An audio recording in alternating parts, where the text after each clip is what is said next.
right, ladies and gentlemen, so today we're going to be taking a look at how can we go from what we were doing with our equations and being able to graph and recognizing slope and y-intercept to, if I give you the graph, can you write the equation? So in order to do that, we have to be able to find these two things. We have to be able to find slope and we have to be able to find y-intercept. So I'm going to start with the y-intercept because it's pretty easy to read off the graph, and we've done this before. So my y-intercept is right here, so that's the point 0, positive 2. That's supposed to be a positive. All right, the slope. So again, to find the slope, we're counting, and we did this part before as well. So first of all, it's a positive because it's an increasing graph. And I know I'm going to pick 2 points, and I'm going to go up and over. I'm going up 1, 2, 3, and I'm going over 2. So my slope is 3/2.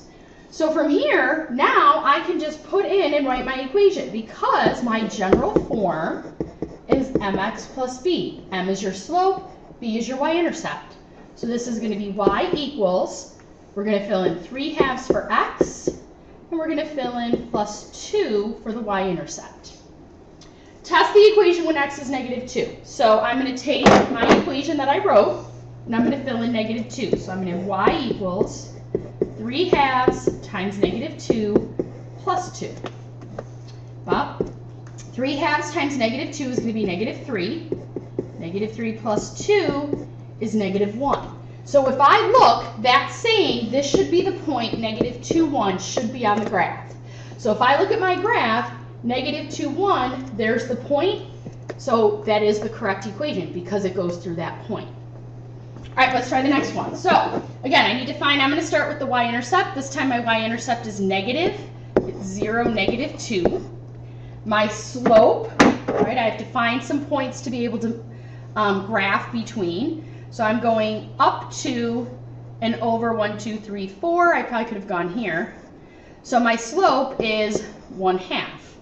So my equation, filling in 1/2 x, this time it's down below, so we're going to write that as a -2.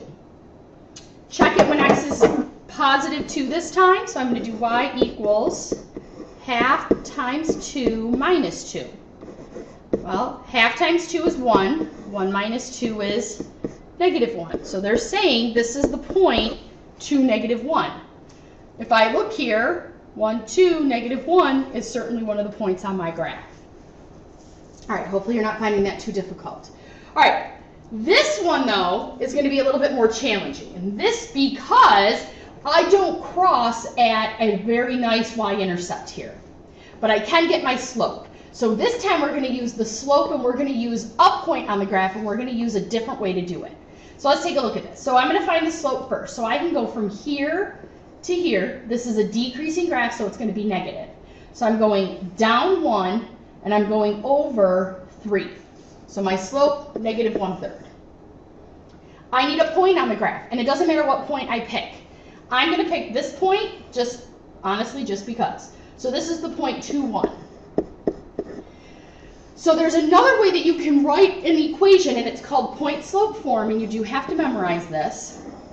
And what it does is it takes y1 and x1 are points, is a point on the graph. So even if I can't read the y-intercept because it's not a nice, easy point to read, I can still write the equation. So I'm going to use what I have up here. So I'm going to do y minus 1. The 1 came from right up here. Equals, slope is -1/3 times x minus, and here's x1. That comes from your point on the graph. And again, you could have picked any point. So now what I'm going to do is I'm going to solve this so that I have y equals. So I have to distribute y minus 1 equals -1/3 x plus 2/3. 1/3 times 2 is 2/3. Negative times a negative is a positive.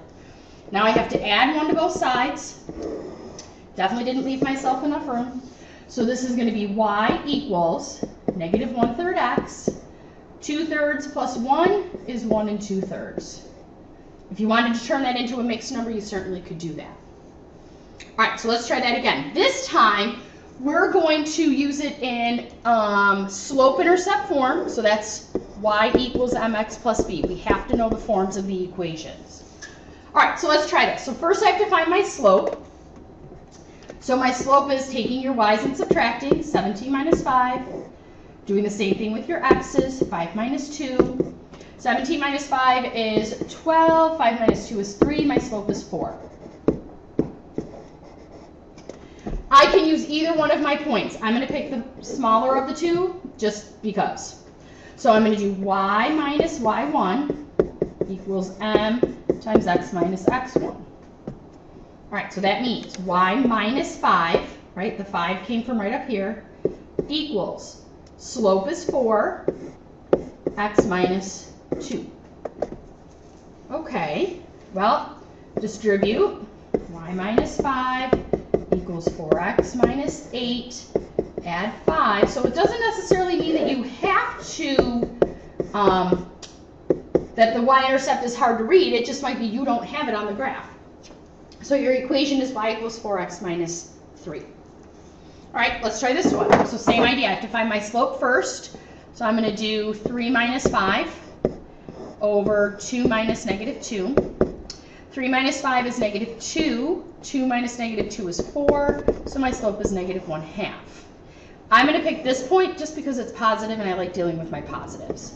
So y minus y1 equals m times x minus x1. So y minus 1, so I'm sorry, y minus y1, so we're going to do y minus 3. My slope is negative 1/2, x minus 2. So now when I go through and distribute, negative 1/2 x, half times 2 is 1, negative times a negative is a positive 1, and then I'm going to add 3 to both sides.